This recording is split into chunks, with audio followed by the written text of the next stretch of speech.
Hi, this is Chris from Pear Tree Refinishers.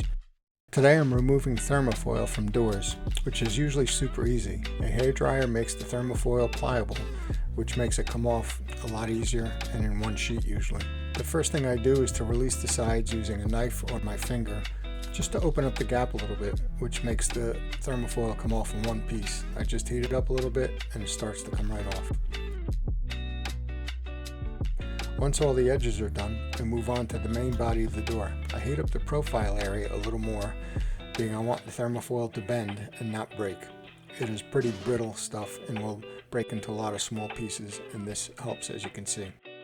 It literally takes less than 5 minutes a door, and there is zero glue residue left over most of the time. But if you do find some glue left on it, just use a damp rag with lacquer thinner or acetone and wipe it off, and the glue residue will come right off.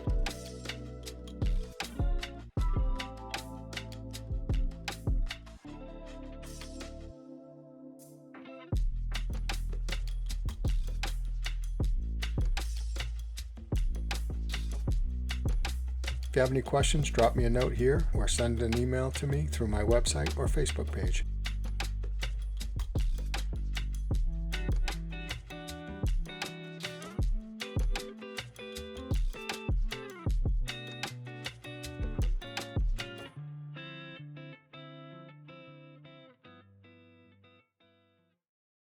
Thanks for watching.